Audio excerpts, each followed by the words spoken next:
নির্বাচন কমিশনে যে 17টি অভিযোগের মাধ্যমে নির্বাচন বাতিলের আন্দোলনের সূচনা করল জাতীয় ঐক্যফ্রন্ট। দেখুন অভিযোগগুলো কি কি। ভোটের আগে এবং পরে আইনশৃঙ্খলা বাহিনীর সহায়তায় আওয়ামী লীগের লাঠিয়াল বাহিনীর ভোট ডাকাতির এবং তাণ্ডবের 17টি চিত্র তুলে ধরেছে জাতীয় ঐক্যফ্রন্ট। বৃহস্পতিবার 3 জানুয়ারি বিএনপি মহাসচিব মির্জা ফখরুল ইসলাম আলমগীরের নেতৃত্বে জাতীয় ঐক্যফ্রন্টের একটি প্রতিনিধি দল নির্বাচন কমিশনের প্রধান নির্বাচন কমিশনার KM নুরুল হুদার কাছে দেওয়া স্মারকলিপিতে এসব চিত্র তুলে ধরা হয়। গত 29 এবং 30 ডিসেম্বর আইনশৃঙ্খলা বাহিনীর সহায়তায় আওয়ামী লাঠিয়াল বাহিনীর ভোট ডাকাতি এবং তাণ্ডবের 17টি আংশিক চিত্র এরকম। 1.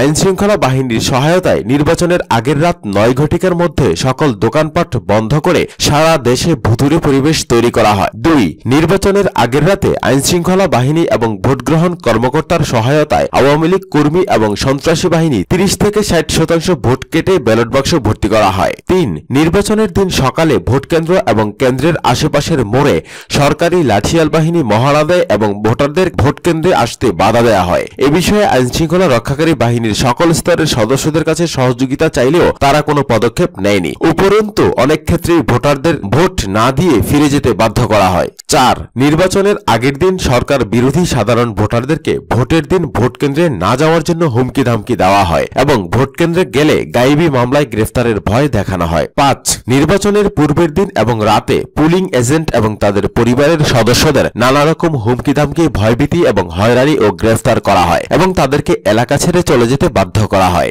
6. নির্বাচনের দিন সকালে পুলিং এজেন্টদের ভোটকেন্দ্রে আসতে বাধা দেওয়া হয় এবং ক্ষেত্রবিশেষ ভোটকেন্দ্রে আসলেও নিয়োগপত্র রেখে কেন্দ্র থেকে বের করে দেওয়া হয়। অনেক পুলিং এজেন্টকে মারধর, হয়রানি এবং গ্রেফতার করা হয়। ভোটকেন্দ্রে জাতীয় ঐক্যফ্রন্টের প্রার্থীদের পুলিং এজেন্ট না থাকার বিষয়টি 2 জন নির্বাচন কমিশনার গণমাধ্যমে স্বীকার করেছেন। 7.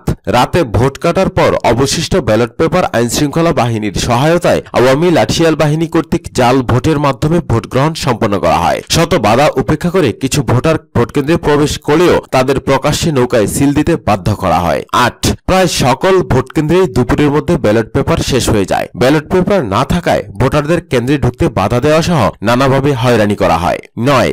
দুপুরের দিকে আসা ভোটারদের ব্যালট দিতে না পারার কারণে বেআইনিভাবে মধ্যাহ্নবিরতির নামে কালক্ষেপণ করা হয় এবং ভোটকেন্দ্রের মূল ফটক বন্ধ করে দেয়া হয়। 10.